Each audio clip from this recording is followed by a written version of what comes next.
자, 이제 우리 준비된 마음으로 1월 셋째 주 예배 하나님 앞에 올려드리겠습니다.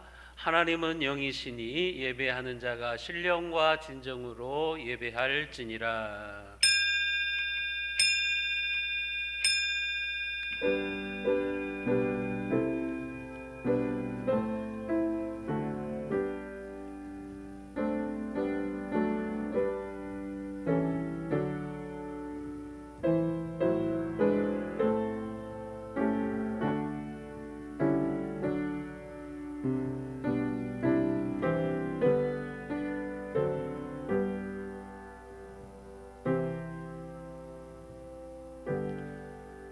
그 기쁘신 뜻대로 우리를 인정하사 예수 그리스도로 말미암아 자기의 아들들이 되게 하셨으니 이는 그가 사랑하시는 자 안에서 우리에게 거저 주시는 바 그의 은혜의 영광을 찬송하게 하려는 것이라.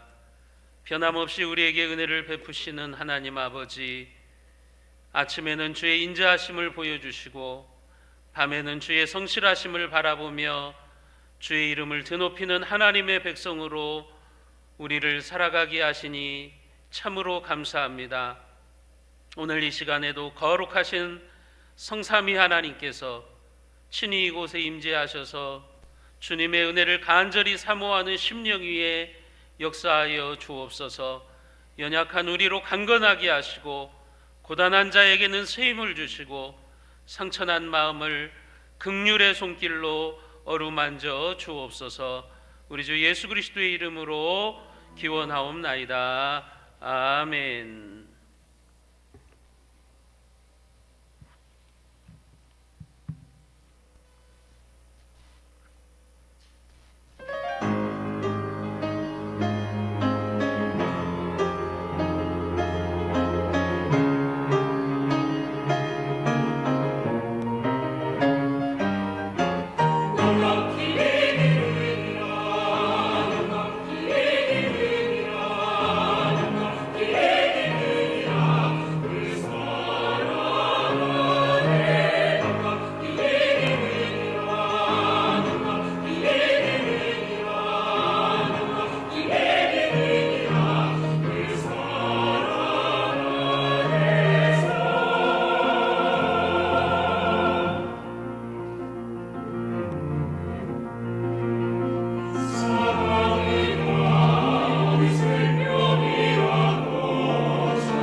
참 좋으신 우리 아버지 하나님 감사합니다.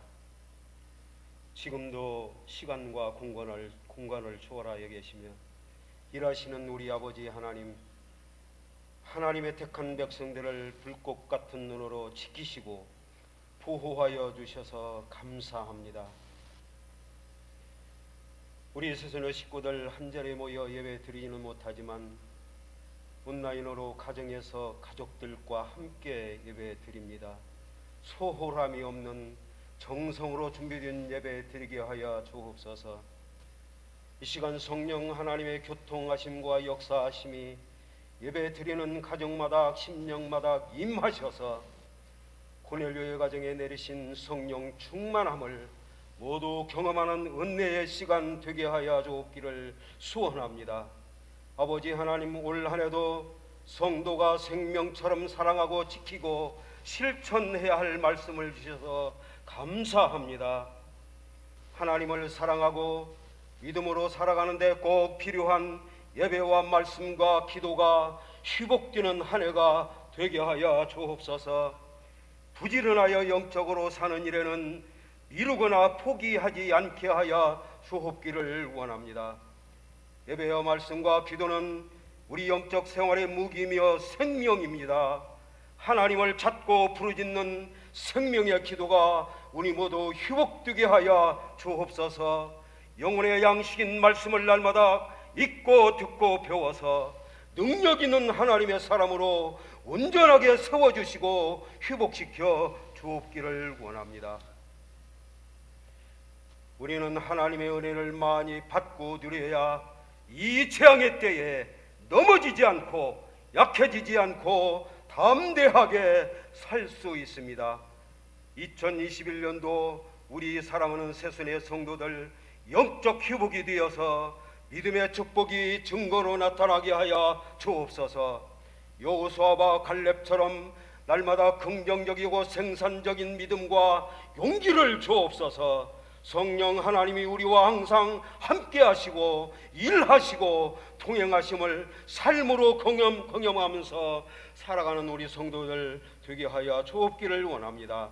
주님을 더욱더 아는 일에, 믿는 일에 말씀대로 사는 우리 성도들 가정과 일터에 아브라함과 이삭과 야곱의 기업으로 잘 되게 하여 주옵소서. 사랑하는 우리 자녀들에게 더 큰 믿음의 복을 주셔서 모든 범사가 잘 되고 형통하는 한 해가 되게 하여 주옵소서. 사랑하는 아버지, 우리 목사님 성도들을 가르치시고 기도하실 때마다 모든 분야에 탁월한 지도력을 주옵소서. 능력과 성령의 충만함을 주옵소서. 1년 계획하신 일 필요할 때마다 응답의 좋은 선물 보따리를 풀어 주옵소서. 가정도 지켜 주옵소서. 건강도 지켜 주옵소서. 사모님과 세 자녀도 사역의 동역자가 되어 목사님을 돕고 있습니다. 하나님의 은혜로 모든 일이 형통하고 잘 되고 열려지는 한 해가 되게 하여 주옵기를 원합니다. 두 분의 목사님 동역자로 충성하고 있습니다. 특별히 다음 세대를 가르치고 지도하고 있습니다. 기도하고 있습니다. 영성과 인성을 겸비한 귀한 목사님들 되게 하여 주옵소서. 앞으로 목회일선에서 하나님의 놀라운 일들이 나타날 줄 믿습니다. 아버지, 정상적인 예배가 속히 회복되어서 사랑하는 성도들 주 안에서 기쁨으로 만나서 감사하며 찬양하며 영광 올려드리는 귀한 예배 드리게 하여 주옵소서. 이 시간 큰 은혜 받는 축복의 예배가 되게 하여 주옵소서. 예수님 이름으로 기도하옵나이다. 아멘.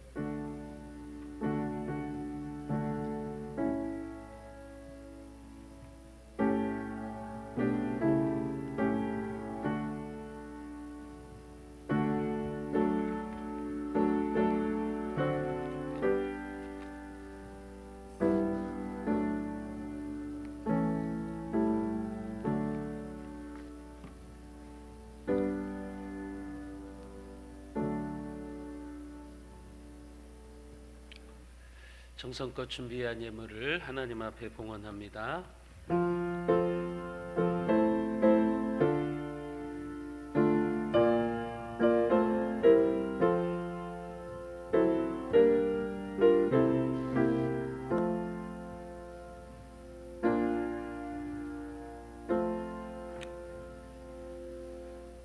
주의 날개 아래 눈동자같이 그의 백성들을 지키시는 하나님 아버지, 우리로 하여금 시련과 어려움 속에서도 주님을 붙잡으며 희망으로 살아가게 하시니 감사합니다.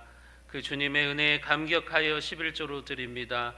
이 예물이 축복의 수레바퀴가 되어서 들어와도 복을 받고 나가도 복을 받는 삶이 되게 하여 주옵소서. 조정예물과 감사예물, 생일예물, 여러 가지 명목의 예물을 하나님 앞에 드립니다.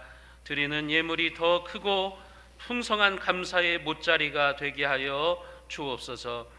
오늘도 드리는 이 헌물이 주의 이름으로 쓰여질 때 우는 자의 눈물을 닦아주시고 절망하는 자의 손길이 되어서 무관심으로 꽁꽁 얼어붙은 이 세상을 녹여서 훈훈한 주의 평화가 이 땅에 임하는 사랑의 횃불로 쓰임받게 하여 주옵소서. 언제나 우리를 돌봐주시는 우리 주 예수 그리스도의 이름으로 간절히 축복하며 기도드리옵나이다. 아멘. 교회 소식입니다. 다음 주일 오전 예배 후에 당회실에서 예결산위원회로 모이도록 하겠습니다. 당회원들과 재정부원들은 참여해 주시기를 바랍니다. 내일부터 이제 사회적 거리 두기가 2단계로 조정이 됩니다. 다음 주부터는 이제 대면 예배가 가능해지게 되었습니다. 20% 좌석수의 20% 안에서 이제 대면 예배가 드려집니다.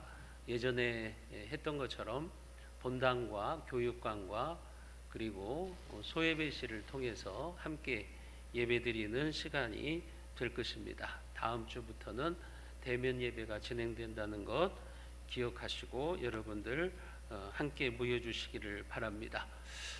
문재인 정부가 들어설 때 한 번도 경험해 보지 못하는 나라를 만들겠다 그랬는데 요즘 우리는 한 번도 경험해 보지 못하는 나라, 한 번도 경험해 보지 못하는 예배를 드리고 있습니다. 이런 속에서 하나님께서 우리에게 자비와 긍휼을 베풀어 주시기를 여러분들 기도하시기를 바랍니다. 주일 오전 예배만 드리고 수요 예배는 또 주일 오후 예배는 그리고 소모임이나 정규인 중식은 금지가 되겠습니다. 새벽 예배는 1월 25일 월요일부터 제한적으로 진행될 것이고 일부 예배, 중고등부 예배는 다음 주부터 오전 9시 30분에 드리도록 하겠습니다. 주일학교에서도 준비해 주시기를 바랍니다. 중고등부만 우선 일부 예배로 드리고 유치부와 유초등부는 당분간 계속해서 1.5단계가 될 때까지는 함께 보이지 않는 것으로 하고 계속해서 온라인으로 드리도록 하겠습니다. 기부금 영수증이 필요하신 분들은 미리 사무실로 문의해 주시기를 바랍니다. 1월 31일까지 신청을 받도록 하겠습니다. 우리가 작년 연말부터 모이지 못했기 때문에 아직 교회의 달력을 받지 못하신 분들이 있으십니다. 아직 달력을 받지 못하신 분들은 사무실로 문의해 주시기를 바랍니다. 이상 교회 소식입니다. 오늘 우리에게 주시는 하나님의 말씀입니다. 신약성경 야고보서 2장 13절 말씀입니다. 제가 가지고 있는 성경으로 신약성경 372쪽에 있습니다. 야고보서 2장 13절 말씀입니다. 제가 받들어서 읽겠습니다. 하나님의 말씀을 들으십시오. 긍휼을 행하지 아니하는 자에게는 긍휼 없는 심판이 있으리라. 긍휼은 심판을 이기고 자랑하느니라. 아멘. 우리 옆에 분들한테 또 온라인으로 함께 가족들이 예배드리고 있는데 이렇게 인사합니다. 우리는 넉넉히 이깁니다. 이렇게 인사합니다. 우리는 넉넉히 이깁니다. 모 항공사의 어떤 여자 승무원이 영화배우 정우성 씨와 관련한 이야기를 SNS에 올린 글을 보았습니다. 우리 교회 부목사님 전우성이 아니라 영화배우 정우성 씨입니다. 그 승무원이 처음 회사에 입사해서 이제 교육을 받고 주어진 임무가 뭐였냐면 이제 퍼스트 클래스 1등석 승객들을 에스코트해 가지고 이제 비행기 게이트까지 이렇게 인도하는 그런 업무를 맡게 되었어요. 근데 한 번은 어떤 승객이 헐레벌떡 이렇게 뛰어서 오는데 보니까 영화 배우 정우성 씨였습니다. 근데 정우성 씨의 얼굴을 보니까 실제로 보니까 너무나도 잘생긴 거예요. 영화나 텔레비전에서 보는 것보다 자기가 느끼기에는 더 훨씬 잘생긴 거예요. 그래가지고 순간 조금 긴장을 했어요. 너무 잘생긴 사람을 보니까 영화 배우를 자기가 직접 만나게 되니까 이제 긴장이 된 것 같아요. 그때 이제 정우성 씨는 1등석 손님이었어요. 1등석 손님이기 때문에 따로 이제 에코노미석에 타는 분들처럼 줄을 세우지 않고 이제 그 1등석 손님이기 때문에 이 승무원이 에스코트에서 이제 비행기로 가도록 하는 겁니다. 근데 이 승무원이 처음 업무를 하면서 서툴기도 하고 또 너무나도 잘생긴 영화 배우를 보고 긴장을 해서인지 그 정우성 씨를 데려다가 이제 그 이코노미석에 줄을 서 있는 그 사람들의 줄 제일 뒤에다가 갖다 놓는 거예요. 정우성 씨가 그 승무원을 향해서 그렇게 이야기들을 하더랍니다. 신입사원이시죠? 하고 웃으면서 그냥 그 줄에 서서 한 15분 이상을 기다렸다가 그냥 비행기에 탑승을 했다고 그럽니다. 여러분, 그런 경우에 성격이 못된 사람이나 남을 배려하지 못하는 사람은 어떤 반응을 보이죠? 내가 누군데 나를 이런 식으로 대우해, 나를 어떻게 보고 이런 식으로 취급해 하면서 노발대발할 거예요. 아마 갑질을 할 거예요. 그런데 정우성 씨는 아무 소리를 하지 않고 끝까지 줄을 서가지고 비행기에 탑승을 하더랍니다. 그 후에 이제 그 사실을 알고 항공사에서 찾아와서 사과를 하는데도 괜찮다고 하면서 오히려 그 승무원에게 도와주어서 고맙다고 그렇게 하면서 안심을 시켰다고 합니다. 여러분들이 그런 상황이라면 어떻게 하시겠어요? 이런 상황에서 자존감이 약한 사람들과 자존감이 강한 사람들의 반응이 틀려요. 자존감이 약하고 아주 교만한 사람들은 그런 상황에서 갑질을 해댑니다. 그 승무원을 향해서 자기를 무시한다고 막 따지고 노발대발하면서 갑질을 해요. 그런 사람들이 이제 교만한 사람들이고 자존감이 약한 사람들이에요. 반면에 자존감이 강한 사람들은 정우성 씨처럼 행동을 해요. 그냥 웃으면서 너그럽게 이해하고 긍휼을 베푸는 것입니다. 그들을 배려해서 긍휼을 베푸는 삶을 살아가는 거예요. 여러분, 오늘 말씀에서도 야고보 사도는 우리 그리스도인들이 긍휼을 베푸는 삶을 살아야 된다, 지금 그 얘기를 하고 있는 겁니다. 야고보서의 주제가 뭐냐면 행함을 믿음으로 증명하라, 믿음을 행함으로 증명하라는 거예요. 행함 없는 믿음은 죽은 믿음이라는 거죠. 믿음이 있냐? 그러면 그 믿음을 행함으로 증명해내라는 거예요. 그게 야고보서의 주제이거든요. 행함 없는 믿음은 죽은 믿음. 여러분, 그런데 우리가 믿음이 있다고 하면서도 긍휼을 베푸는 삶을 살지 않으면 그건 믿음이 없는 거예요. 지금 야고보 사도는 그 얘기를 하는 거예요. 행함이 없는 믿음은 죽은 믿음인데 그것 중에 하나가 뭐냐면, 죽은 믿음이 뭐냐면 긍휼을 베풀지 않는 삶을 살아가는 거예요. 하지만 행함이 있는 믿음은, 행함이 있는 성도의 신앙생활은 긍휼을 베푸는 마음으로 나타난다고 하는 거죠. 긍휼이 무엇입니까? 긍휼의 사전적인 정의는 자비를 베푸는 것 또는 불쌍히 여기는 것, 그런 의미를 가지고 있습니다.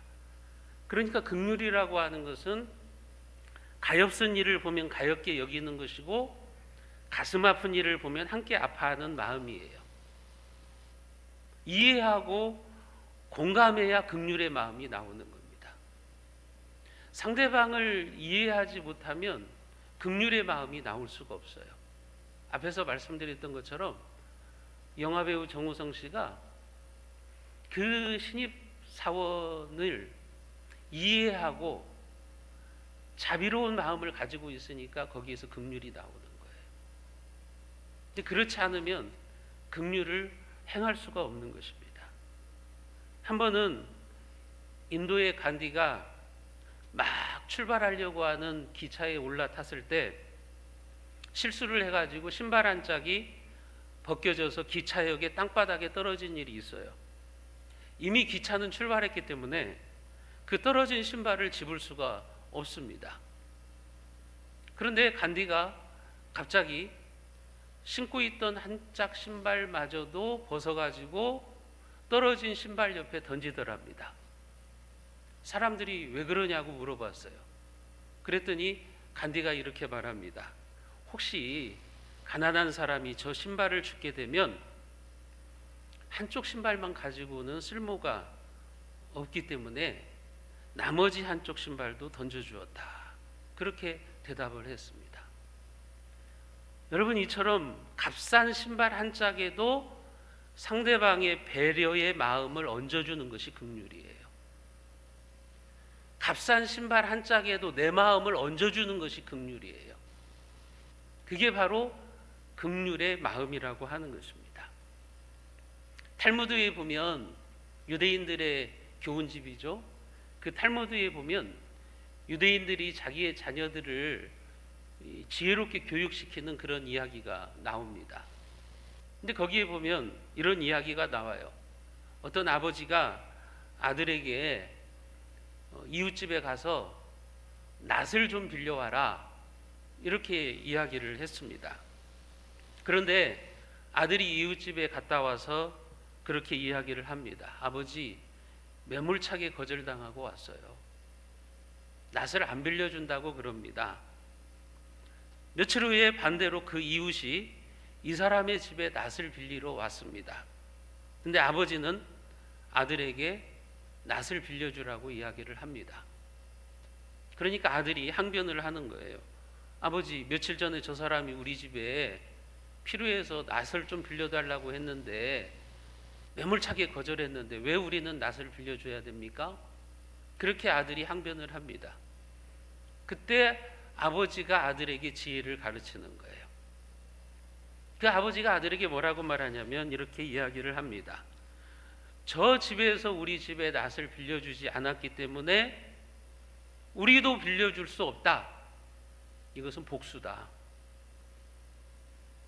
또한 너는 나한테 안 빌려줬지만 나는 빌려준다. 이런 마음으로 빌려주면 그것은 증오라고 말합니다. 그럴 때가 있죠.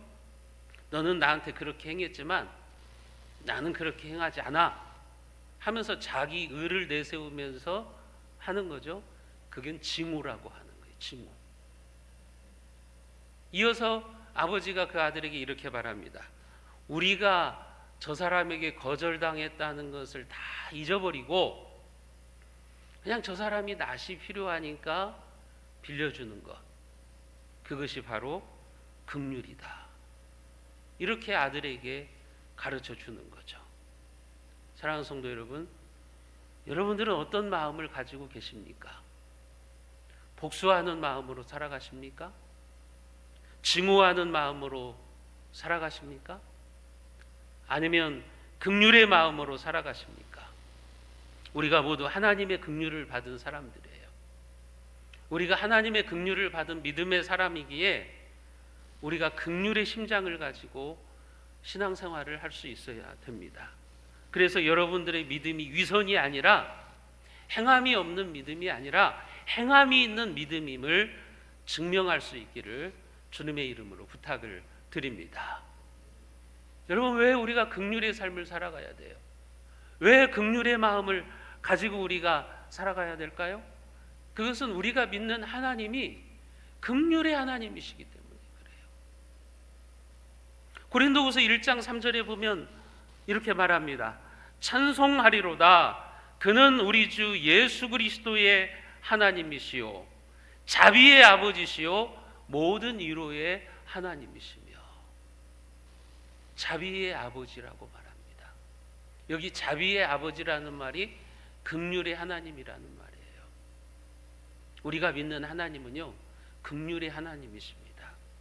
하나님이 우리에게 어떻게 긍휼을 베풀어 주셨어요? 하나님을 반역한 인간들에게, 하나님을 배신한 인간들에게 예수 그리스도를 보내셔서 십자가에서 죽이시고 우리의 죄를 다 용서해 주셨어요. 하나님의 사랑은 무한하고 너그러운 거예요. 하나님의 긍휼은요, 무한하신 긍휼입니다. 너그러우신 긍휼이에요. 다시 말하면 하나님의 사랑을 받을 만한 위치에 있지 않아요. 우리는 절대 하나님의 사랑을 받을 수 없는 하나님을 배신한 진노의 자식들이에요. 멸망의 사람들이에요. 그런 우리를 향해서 하나님은 긍휼을 베풀어 주셨어요. 여러분, 그 한없는 하나님의 긍휼, 그것을 우리는 찬양해야 되는 겁니다. 예레미야가 3장 22절과 23절에 보면 그 하나님의 긍휼하심이 어떤 긍휼하심인지를 우리에게 말해주고 있습니다. 우리가 같이 한번 읽어봅니다. 여호와의 인자와 긍휼이 무궁하심으로 우리가 진멸되지 아니함이니이다. 이것들이 아침마다 새로우니 주의 성실하심이 크시도소이다.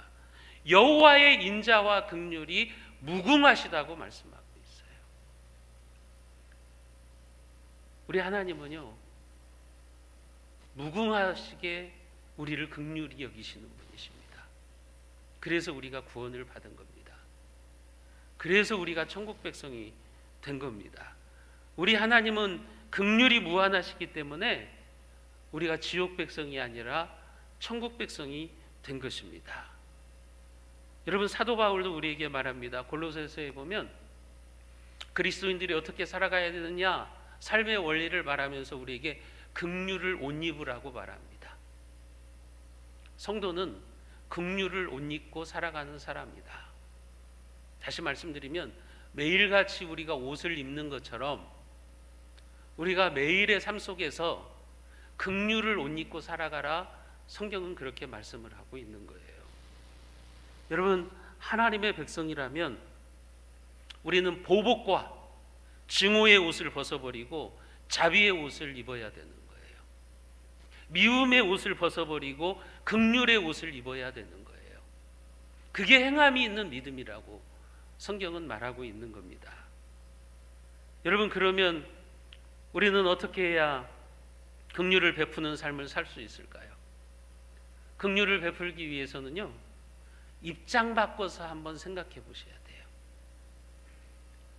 바클레이라고 하는 분의 주석에 보면 긍휼을 이렇게 해석했어요. 그 사람의 눈으로 사물을 바라보고 그의 생각으로 생각하고 그의 느낌으로 느낄 수 있을 때까지 다른 사람의 속으로 깊이 들어갈 수 있는 능력, 그게 긍휼이라고 그랬어요. 쉽게 말씀드리면 다른 사람의 입장이 되어서 한번 바라보고 다른 사람의 입장에서 생각하고 다른 사람의 입장이 되어서 느끼는 것을 말하는 거예요. 더 쉽게 말씀드리면 교회에서 그런 거죠. 내가 예를 들면 어떤 속회 회장이 되었어요. 속회 회장이 되어가지고 일을 할 때 회원들이 따라주지 않아서 참 힘들었어요. 그런데 다른 사람이 회장이 되었어요. 그때 내가 그 사람의 입장이 되어보는 거예요. 내가 회장일 때 참 힘들었는데 저분이 일을 하시는데 어렵겠지. 그러면 내가 도와줘야지. 이게 긍휼의 마음이라고요. 상대방의 입장에 서보는 거예요. 내가 교회에서 어떤 일을 할 때 느꼈던 것, 내가 힘들었던 것을 다른 사람이 하고 있을 때 내가 그 사람의 입장에서 생각해 보는 거죠. 나도 저 자리에 있었을 때 저랬었는데 힘들었는데 저분은 얼마나 힘들까 하면서 그의 입장에 서서 바라보고 생각하고 느끼는 거죠. 이게 긍휼인 겁니다. 쉽게 말씀드리면 남편이 아내의 입장에서 생각해보고 아내가 남편의 입장에서 생각해볼 때 긍휼을 베풀 수가 있습니다. 시어머니가 며느리의 입장에 서보고 며느리가 시어머니의 입장에 서보면 거기에서 긍휼의 마음이 나오는 거예요. 교역자는 교인의 입장에 서보고 교인들은 교역자의 입장에서 생각해보면 우리가 서로에게 긍휼을 베풀 수가 있는 거예요. 긍휼의 마음은 거기에서 나오는 거예요. 지난 월요일 날 연세가 많이 드신 어떤 성도 한 분이 택시를 타고서 사택으로 장을 봐가지고 오셨더라고요. 거기에 보니까 고기도 사셨고 또 야채도 사셨고 과일도 사셨고 뭐 두부도 사서 넣으셨고 체리도 사셨고 마트에서 그냥 주문만 시키면 배달도 그 정도면 할 수 있을 텐데 마트에서 본인이 장을 보셔가지고 택시를 타시고 오신 거예요. 그래서 저희 가정이 몇 끼를 먹었습니다. 그분이 장을 받아주셔서 몇 끼를 맛있게 먹었어요. 그 연세 드신 분이 친히 장을 보셔가지고 택시 타고 교회에 오셔서 저를 만나서 하시는 말씀이 뭐였냐면 그동안 4주간 온라인 예배를 드리면서 뭘 모르시니까 미디어 기기가 없으니까 예배도 못 드렸는데 지난주에는 전주에 있는 아들이 모셔갔다고 그래요. 그래서 아들 집에서 이제 스마트 텔레비전으로 이제 우리 교회 유튜브 예배 실황을 봤는데 눈물을 너무 흘리셨다는 거예요. 왜냐하면 저렇게 성도가 없는 빈 예배당에서 목사님 설교하면 얼마나 힘들까? 목사님 얼마나 힘드실까? 이런 마음이 들어가지고 그냥 눈물을 펑펑 쏟으셨다는 거예요. 그리고 월요일 날 장을 봐가지고 택시를 타시고 직접 오신 거예요. 제가 그분의 마음이 바로 긍휼의 마음이구나. 어렵고 힘든 가운데서도 목회자의 입장에 서보는 거잖아요. 목사님이 빈 예배당에서 설교할 때 얼마나 힘들까? 거기에서 자기가 상대방을 한번 생각해보고 여러분 우리가 이런 마음을 가질 때 긍휼이 나오는 거예요. 그 사람의 눈으로 좀 사물을 바라보려고 그러고 그 사람의 느낌으로 느끼려고 하는 것 거기에서부터 긍휼은 시작하는 것입니다. 사랑하는 성도 여러분, 왜 하나님이신 예수님이 성육신 하셨어요? 왜 예수님이 인간의 몸을 입고 이 땅에 오셨죠?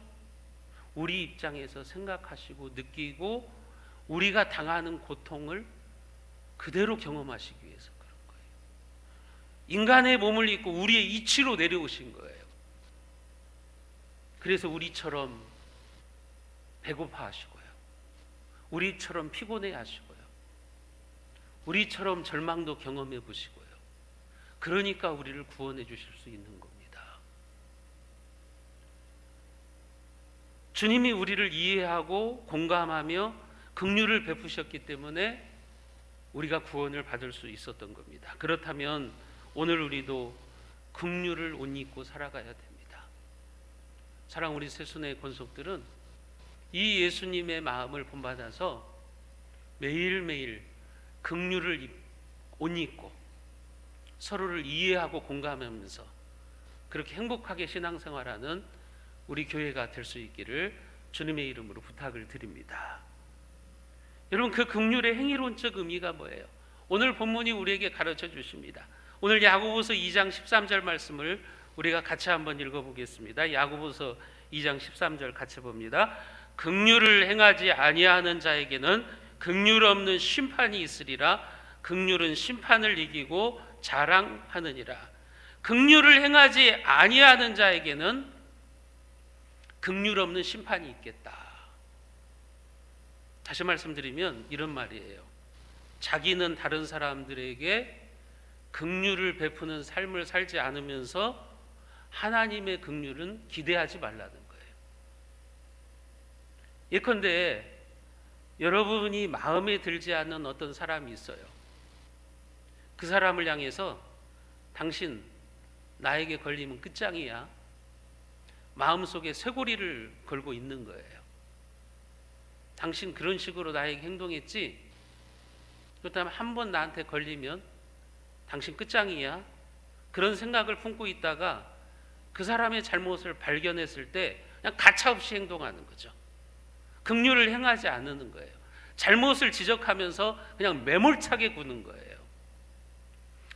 그런 여러분들의 모습을 보시면서 하나님은 뭐라고 말씀하시냐면, 네가 다른 사람에게 긍휼을 베풀지 않았으니 나도 가차없이 너에게 긍휼을 베풀지 않고 심판하시겠다. 그런 말씀인 거예요. 긍휼 없는 심판을 받는다. 그러니까 내가 다른 사람에게 긍휼을 베풀지 않으면 나에게도 언젠가는 그런 상황이 놓이게 될 텐데 하나님이 긍휼을 안 베푸시겠다는 거예요. 너도 한번 똑같이 당해봐. 지금 그런 얘기를 하는 거예요. 그래서 긍휼을 행하지 아니하는 자에게는 긍휼 없는 심판이 있을 것을 너희들은 기억하라는 거예요. 그러니까 내가 다른 사람에게 어떻게 행동하고 있는가를 하나님이 보고 계시는 거죠.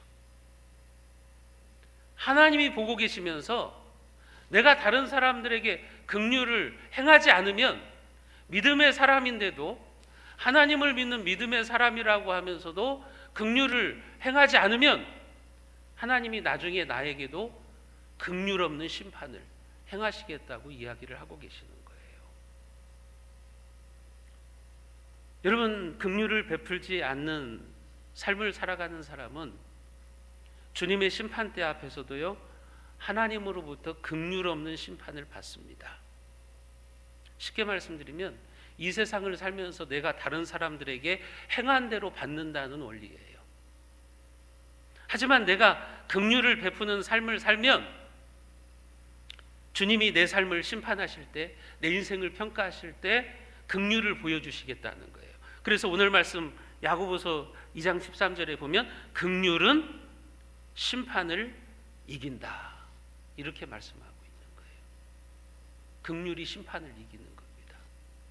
이런 말씀이죠. 내가 이 세상을 살아가면서 다른 사람들에게 긍휼을 행하지 않았어요. 나중에 내가 주님 앞에 섰어요. 그럼 주님이 우리 인생을 평가를 할 때 주님도 긍휼이 없는 심판을 하시겠다는 거예요. 반대로 내가 다른 사람을 긍휼히 여기면서 살아갔어요. 긍휼을 옷 입고 살아갔어요. 그러면 나중에 주님 앞에 서서 내 인생을 평가받을 때 그 긍휼이 심판을 이기는 거예요. 내가 주님으로부터 긍휼히 여김을 받는 겁니다. 여러분, 긍휼의 마음을 가지는 것이 참된 성도의 모습입니다. 그것이 여러분들이 주님 앞에 섰을 때 심판을 이기는 삶이라고 하는 것입니다. 왜냐하면 그 긍휼의 삶이 행함이 있는 믿음으로 나타난 것이기 때문에 그런 거예요. 행함이 없는 믿음이 아니라 행함이 있는 믿음으로 나타난 것이 긍휼이기 때문에 나중에 우리가 주님 앞에 섰을 때 우리가 긍휼 없는 심판이 아니라 하나님이 우리에게 베풀어 주시는 자비와 긍휼하심을 보게 된다는 것이죠. 그게 바로 긍휼이 심판을 이긴다. 지금 야고보 사도가 그렇게 표현을 하고 있는 것입니다. 성도는, 참된 성도는요, 하나님이 나를 긍휼히 여기지 않으셨더라면 오늘 내가 하나님의 자녀가 되어서 이 자리에 있지 못함을 뼈저리게 느끼고 눈물을 흘려본 사람이에요. 하나님의 자비와 긍휼이 얼마나 큰가를 내가 눈물로 체험해 본 사람이에요. 그게 성도예요. 그래서 그런 성도들은요, 냉혈인이 될 수가 없어요.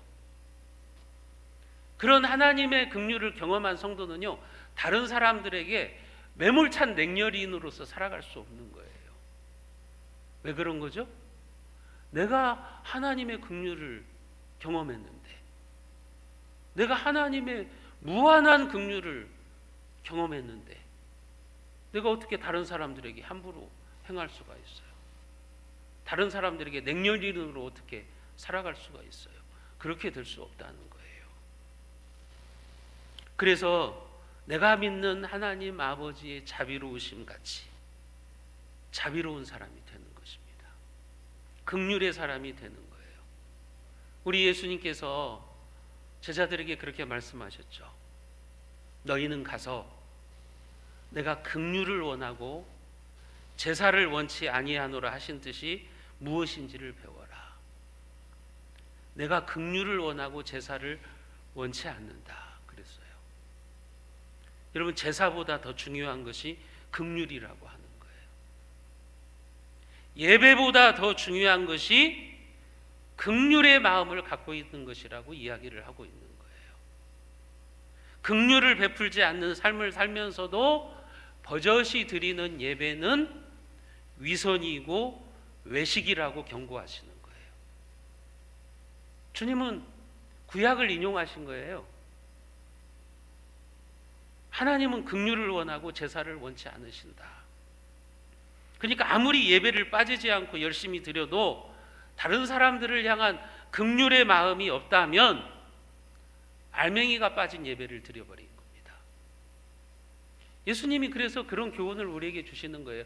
네가 하나님께 제물을 드리러 가기 전에, 제사를 드리러 가기 전에 혹시 다른 사람들과 원한진 일이 있으면 먼저 가서 그 사람과 화해하고 오라는 거예요. 긍휼의 마음을 가지고 화해하고 와서 제사를 드리라는 거죠. 그래야 내가 너의 제사를 받겠다. 바로 그런 맥락인 겁니다. 하나님이 원하시는 것은 제사가 아니라 긍휼입니다. 여러분, 우리가 아무리 예배를 빠지지 않고 열심히 드려도 이 긍휼의 마음이 우리의 삶에 없다면 그것은 알맹이가 빠진 예배입니다. 우리가 왜 예배를 드리는 거예요? 예배를 통해서 우리가 하나님의 긍휼하심을 배우는 거잖아요. 무한히 긍휼하신 하나님, 그 하나님을 배우고 십자가의 은혜를 통해서 나에게 긍휼을 베풀어 주신 예수님을 닮아가기 위해서 우리가 예배를 드리는 거잖아요. 그래서 말씀을 배우는 거잖아요. 그런데 아무리 예배를 열심히 드리고 성경을 수십 독을 하고 헌금을 많이 하고 봉사를 많이 했어도 긍휼의 마음이 없다면 그건 하나님의 뜻이 아닙니다.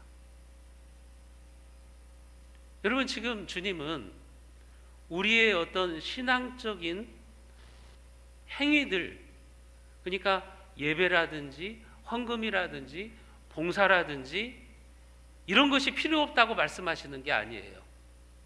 제사가 필요 없다, 예배가 필요 없다, 그것을 말씀하시는 게 아니에요. 그런 신앙적인 행위들, 그러니까 예배, 헌금, 봉사와 같은 그런 신앙적인 껍데기, 그 껍데기에 하나님의 긍휼과 자비라고 하는 알맹이를 담아야 된다는 거예요. 그럴 때 그것이 진짜 성도의 삶이라고 말씀을 해주시고 있는 거죠. 그게 바로 행함이 있는 믿음이라고 우리에게 가르쳐 주시고 있는 거죠. 여러분, 그렇게 삶을 살 때, 우리가 그런 신앙생활을 할 때 주님께서는 뭐라고 말씀하셨냐면, 긍휼히 여기는 자는 복이 있나니 그들이 긍휼히 여김을 받을 것이며. 예수님께서 산상수훈에서 그렇게 말씀하셨잖아요. 긍휼히 여기는 자가 복이 있다. 하나님도 그들에게 긍휼을 베풀어 주실 것이다 라고 이야기를 하는 거예요. 그런 자들에게 하나님께서 은혜를 내려주시고 복을 내려주시겠다고 말씀을 하고 있는 거죠. 출애굽기에 보면요, 이스라엘 백성들이 우리가 잘 아는 것처럼 애굽에서 노예 생활을 하고 있을 때 이스라엘 백성들이 하도 많이 아기들을 낳으니까 막 이스라엘의 인구가 많아지니까 애굽의 바로 왕이 어떤 정책을 쓰냐면 이스라엘 사람들이 낳는, 히브리 사람들이 낳는 아기를 다 죽이라고 하는 명령을 내립니다. 혹시 이 히브리 사람들이 늘어나서 애굽이라고 하는 나라에 반역을 일으킬까 봐 그것이 무서워가지고 애굽의 바로 왕이 산파들에게 명령을 내리는 거예요. 오늘 우리식으로 말하면 산부인과 의사들이나 조무사들이나 이런 사람들에게 명령을 내린 거예요. 히브리인들이 아들을 낳으면 무조건 죽여라. 그렇게 바로가 명령을 내렸어요. 그런데 산파들 중에 시프라와 부하라고 하는 산파가 아이들을 불쌍히 여겼어요. 그래서 그 태어나는 아이들에게 긍휼을 베풉니다. 거짓말을 하면서 긍휼을 베풀어요. 히브리 여자들은 힘이 다 세가지고 산파들이 가기 전에 이미 아기를 낳았다 그러면서 이제 변명을 하는 거예요. 그런데 이 시프라와 부하가 살려낸 아기 중에 누가 있었냐면 모세가 있어요. 모세. 앞으로 이스라엘의 구원자가 될 모세가 거기에 있었어요. 여러분, 그 시프라와 부하가 모세에게 긍휼을 베풀어 줬는데 하나님이 그들의 가정에 복을 주신 내용이 출애굽기 1장 20절과 21절에 보면 나와요. 우리가 같이 한번 출애굽기 1장 20절과 21절을 읽어보겠습니다. 같이 봅니다. 하나님이 그 산파들에게 은혜를 베푸시니 그 백성은 번성하고 매우 강해지니라. 그 산파들은 하나님을 경외하였으므로 하나님이 그들의 집안을 흥왕하게 하신지라. 하나님이요 그 산파들에게 은혜를 베풀어 주셨어요. 왜요? 그 시프라와 부하가 태어나는 아기들을 긍휼히 여기서 살려내잖아요. 하나님도 이 시프라와 부하에게 긍휼을 베풀어 주신 거예요. 그래서 그들의 집안을 흥왕하게 하셨더라. 쉬운 말 성경에 보면 이렇게 번역되어 있어요. 하나님께서는 그들의 집안을 일으켜 세우셨다. 시프라와 부하가 긍휼을 베푸는 삶을 살아갔더니 하나님께서 그들의 집안을 세우셨어요. 그들의 집안을 어떻게 세우셨는지는 모르겠어요. 그들을 부자가 되게 하셨든지 아니면 그들의 집안이 강성하게 해주셨든지 어떻게 하셨는지는 모르겠지만 어쨌든 성경은 하나님이 그들의 집안을 흥왕하게 하셨다고 이야기를 하고 있습니다. 하나님이 그들의 집안을 세우시는 은총을 주셨다고 하는 거죠. 내가 다른 사람들에게 긍휼을 베풀면 하나님께서 그것을 헤아려 주실 뿐만 아니라 흔들어 넘치도록 안겨주시는 분이라고 하는 겁니다. 사랑하는 성도 여러분, 저는 여러분들의 인생이 주님 앞에서 긍휼 없는 심판을 받지 않기를 바랍니다. 장차 여러분들이 주님 앞에 서서 여러분들의 인생을 평가받을 거예요. 내가 다른 사람에게 얼마나 긍휼을 베풀었는가. 그것을 가지고 여러분들의 삶이 평가받을 때 그때 긍휼이 없는, 하나님으로부터 긍휼이 없는 심판이 아니라 긍휼이 풍성한 복과 상급을 받으시기를 바랍니다. 그렇다면 지금 내 곁에 있는 사람들에게 긍휼을 베푸십시오. 나와 함께 신앙생활을 하고 있는 교우들에게 여러분은 긍휼을 베푸십시오. 그래서 하나님이 여러분들의 가정에 시프라와 부하의 가정처럼 은혜를 베푸시고 여러분들의 가정을 하나님이 친히 세워주시고 흥왕케 하는 복을 다 누리시기를 주님의 이름으로 축원드립니다. 기도하겠습니다. 하나님 아버지, 긍휼이 심판을 이깁니다.